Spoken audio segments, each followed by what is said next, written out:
सार्वजनिक सूचना गिरगाव चौपाटी गणेश विसर्जन 2025 मुख्य प्रवेशद्वारातून केवळ गणपती असलेल्या वाहनांचा प्रवेश दिला जाईल। मुख्य प्रवेशद्वारातून आतमध्ये प्रवेश केल्यानंतर जड वाहने उजवीकडे आणि हलकी वाहने डावीकडे जातील। भाविकांनी प्रवेश करण्याकरिता मेन गेटचा वापर करावा। गणपती असलेली जड वाहने उजवीकडे B1, B2, B3 मध्ये पार्क करावीत। हलकी वाहने A1, A2, A3 मध्ये पार्क करावी। गणपती विसर्जनानंतर वाहने पार्किंग मधून तात्काळ बाहेर न्यावी। यासाठी भेळ प्लाझा गेट, नाना नानी पार्क गेट, बँड स्टँड गेटचा वापर करावा। पार्किंग जागेमध्ये कोणीही वाहने अनावश्यक थांबवून ठेवू नये। तसेच पार्किंग परिसरात जेवण करण्यास मनाई आहे। चौपाटी परिसरात छोट्या मूर्तींना विसर्जनाकरता कृत्रिम तलावाची सुविधा उपलब्ध आहे। चौपाटीच्या उजव्या बाजूस जड वाहनांपैकी ट्रॉली वाहने, ट्रक वाहने आणि टेम्पो वाहने यांना वेगवेगळी विसर्जन ठिकाणे आहेत। भाविकांनी मूल्यवान वस्तूची काळजी घ्यावी। चौपाटी परिसरात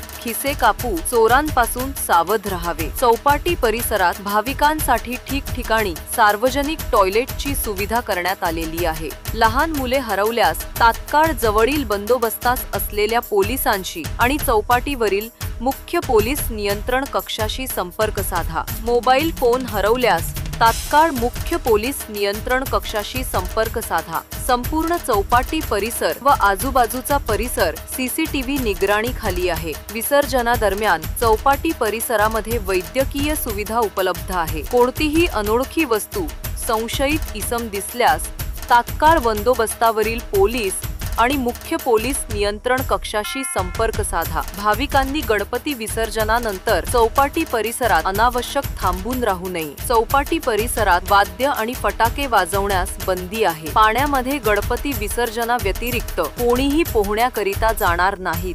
वेस भाविकांनी चालण्याकरिता फुटपाथचा वापर करावा। 18 भाविकांच्या माहितीकरिता जवळील railway station Charni road station व मुंबई सेंट्रल स्टेशन तसेच हॉस्पिटल सैफी आणि रिलायन्स रुग्णालय हे उपलब्ध आहे।